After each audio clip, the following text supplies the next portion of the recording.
Hello friends, स्वागत है आपका हमारे यूट्यूब चैनल जीएसटी विजन 13 पर। आज हम देखने वाले हैं जीएसटी में कंपोजिशन स्कीम। तो फ्रेंड्स आइए देखते हैं कंपोजिशन स्कीम कैसे काम करती है और उसमें क्या कुछ टर्नओवर और लिमिट्स वगैरह रहती है और क्या बेनिफिट्स मिलेंगे हमें। तो फ्रेंड्स ये हम आ गए हैं composition section 10 of CGST act. इसमें बेसिकली जो टर्नओवर लिमिट की बात की जाए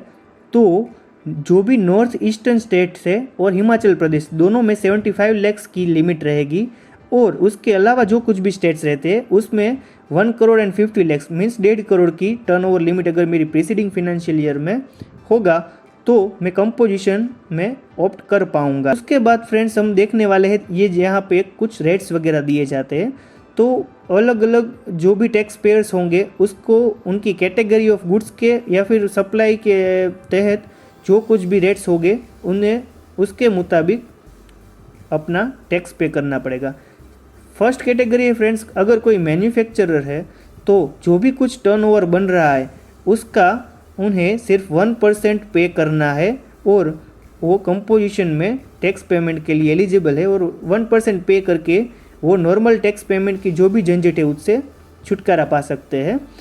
और सेकंड ये जो पॉइंट है 2.5% फ्रेंड्स, ये एक्सक्लूसिवली बात कर रहा है ऐसी कुछ services, basically restaurant and catering services जो रहती है उसके लिए। यहाँ पे एक सेक्शन है, supply by way of or as a part of service in any other manner whatsoever of goods being foods or any article for human consumption. Means खाने पीने की कोई भी चीज़ है फॉर ह्यूमन कंजम्पशन एक्सेप्ट कि alcoholic liquor for human consumption, उसके अलावा जो कुछ भी खाने पीने की चीज़ रहती है उसकी सर्विसेज, उसकी सप्लाई और सर्विसेज का अगर कोई बिजनेस है तो उसे 2.5% का रेट जीएसटी कंपोजिशन स्कीम में मिलता है। और लास्ट फ्रेंड्स, दूसरी ऊपर की दोनों कैटेगरी में जो भी नहीं फॉल हो रहा उसके लिए सिर्फ तीसरी अदर सप्लायर्स, मीन्स कि अगर कोई ट्रेडर है वो अगर कंपोजिशन में आना चाहता है तो उसे 0.5% का जीएसटी अप्लाई होगा। फ्रेंड्स ये जो हमने लिमिट देखी पहले टर्नओवर की, वो स्टार्टिंग में जब एक्ट बना तब 50 लैक्स की थी, उसके बाद उसे बढ़ा के 1 करोड़ कर दिया गया था, और as of now at present वो जो है वो 1 करोड़ 50 लाख और सिर्फ 75 लैक्स, ये दो लिमिट जो हमने ऊपर देखी उसके मुताबिक है, अभी ऐसी है।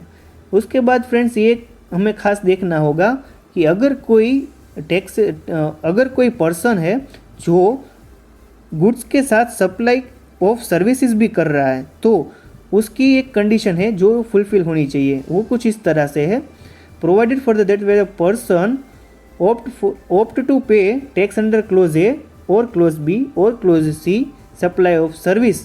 other than those referred to in clause B paragraph 6 of 3 of value not exceeding 10% of turnover in a state union territory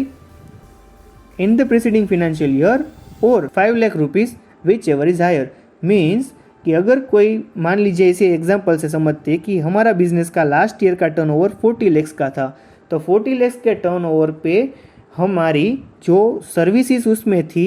वो 3 लाख थी, और बाकी की जो कुछ भी पोर्शन था हमारा वो मान लीजिए कि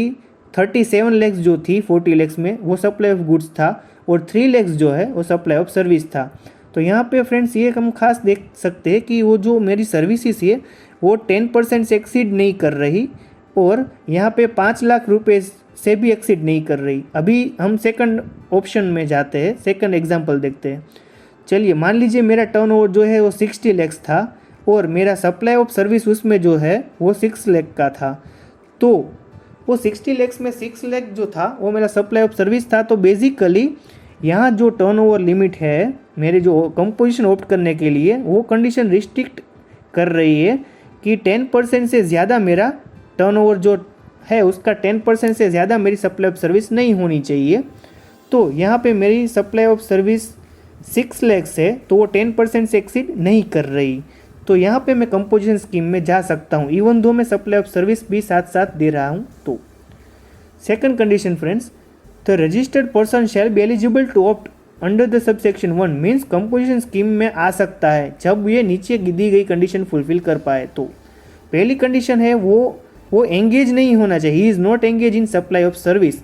वो सप्लाई ऑफ सर्विस में एंगेज नहीं होना चाहिए। दूसरा, वो कुछ supply of goods or services जो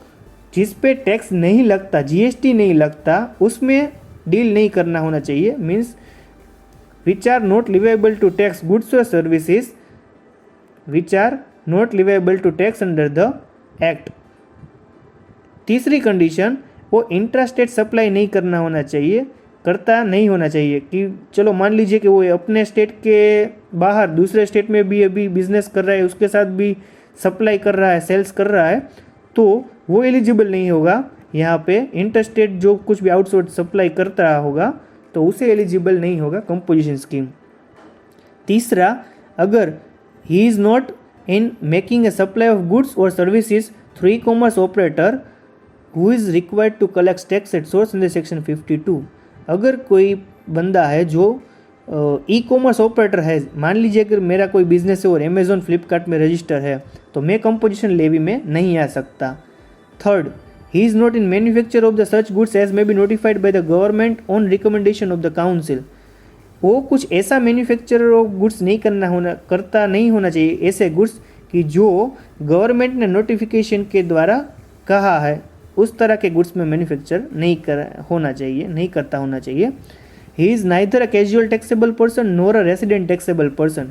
वो कैजुअल टैक्सेबल पर्सन नहीं होना चाहिए और दूसरा नॉन रेसिडेंट टैक्सेबल पर्सन भी नहीं होना चाहिए। उसके बाद, अगर more than one person are having the same PAN, अगर कोई बंदा है जिसका एक ही पान के लिए 2 जीएसटी नंबर है, चलो मान लीजिए मेरा 2 यूनिट है और दोनों का पान सेम है लेकिन जीएसटी नंबर सिर्फ डिफर है, तो मेरी एक ब्रांच है और मेरा नंबर है, तो मेरे जो ये एक पान सेम पान पे जो कुछ भी मेरी सप्लाई होगी, ऐसा नहीं हो सकता फ्रेंड्स कि मैं अपनी एक पान नंबर है जो उस पर मैं जीएसटी नंबर के लिए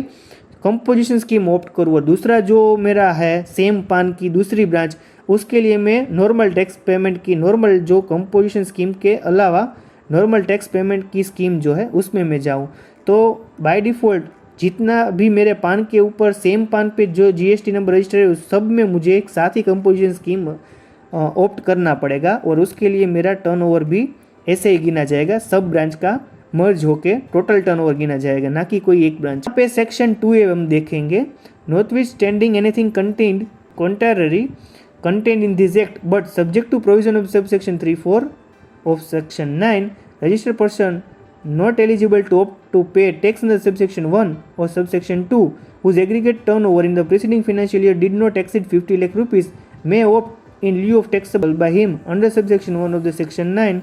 Amount of the tax calculated at such rate may be prescribed not exceeding the 3%. अगर कोई सिर्फ ये इतना ही बात करे कि अगर कोई पर्सन ऊपर दी गई सेक्शन में नहीं फॉल होता और उसे कंपोजिशन स्कीम में आता है, बेसिकली जो सर्विस प्रोवाइडर है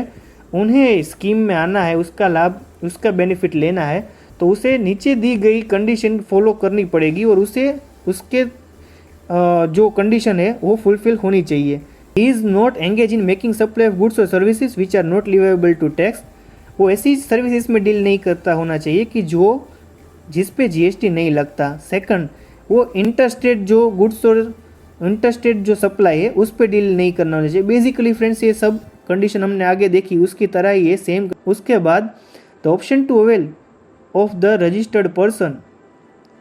bye a registered person under subsection 1 or subsection 2A as the case may be shall lapse with effect from day on which aggregate turnover during the financial year exceed the limit specified in subsection 1 to 2A। Basically उनका जो ये scheme में से बाहर हो जाएंगे कब, जब हमने वो ऊपर डिस्कस की उसके मुताबिक जो टर्नओवर लिमिट है वो एक्सीड करते हैं, उसी दिन से वो इस स्कीम से बाहर हो जाएंगे और वो नॉर्मल स्कीम में कंपलसरी उसे टैक्स पे करना पड़ेगा। उसके बाद friends, a taxable person to whom the provision of subsection 1 or as the case may be 2A apply shall not collect tax from any recipient on supplies made by him or nor he shall be entitled to any credit of input tax। Basically जो कोई भी बंदा इसमें आता है input tax credit claim नहीं कर सकता और दूसरा वो रिसिपिएंट जो भी कुछ सप्लाई कर रहा है supply of goods or services उससे वो टैक्स कलेक्ट नहीं कर सकता। उसके बाद if a proper officer has a reason to believe that the taxable person has paid tax under subsection 1 or subsection 2A as the case may be despite not being eligible, अगर proper officer को ये लगता है कि ये person eligible नहीं है, उसके बाद भी उसने कंपोजिशन स्कीम में आके टैक्स पेमेंट कर दिया और रिटर्न्स वगैरह ऐसे फाइल किए थे, तो proper tax officer show cause notice देके और उसके अलावा उसे लगता है तो वो जो भी कुछ पेनल्टी सेक्शन 73 और सेक्शन 74 में वो अप्लाई करेगा और रिमेनिंग जो कुछ भी टैक्स पेमेंट नॉर्मल स्कीम के तहत होगा वो रिकवर करवा सकता है टैक्सेबल पर्सन के पास से। और फ्रेंड्स यहाँ पे दो एक्सप्लेनेशन भी लास्ट में हमारे दिए गए हैं कि अगर for the purpose of computing aggregate turnover, अभी हम बात करते हैं कि जो कुछ भी हमने टर्नओवर देखा पहले कि टर्नओवर इतना होना चाहिए, बट उस टर्नओवर में क्या क्या होना चाहिए, कैसे गिना जाए, तो computing a turnover for a person determining eligibility to pay tax under this section, aggregate turnover shall include value of supplies made by such person from first day of April of the financial year up to the date when he becomes liable for registration under this act। जब से 1 अप्रैल of financial year, जब से financial year start होता है तब से जो ये टर्नओवर होगा वो कैलकुलेट होगा। और अगर कोई बंदा है वो रजिस्ट्रेशन बीच में लेता है तो उस कंडीशन में रजिस्ट्रेशन के लिए उसका प्रीवियस ईयर टर्नओवर तो नहीं गिना जाएगा, इसीलिए वो बीच में से भी अप्लाई कर सकता है। बट यहाँ पे एक एक्सेप्शन है, एग्जेम्प्ट सप्लाई ऑफ सर्विस जो है वो किसे गिना जाएगा कि अगर एग्जेम्प्ट सप्लाई ऑफ सर्विसेज मेरा कोई मैं डिपॉजिट देता हूँ उस पर जो कुछ इंटरेस्ट या फिर कुछ डिस्काउंट्स एडवांसेस, डिपॉजिट जो भी मैं कुछ देता हूँ उस पर एडवांसेस, जो डिपॉजिट और एडवांसेस पे जो कुछ भी इंटरेस्ट या डिस्काउंट देता हूँ तो उसे टर्नओवर में गिना जाएगा नहीं। उसके बाद एक्सप्लेनेशन नंबर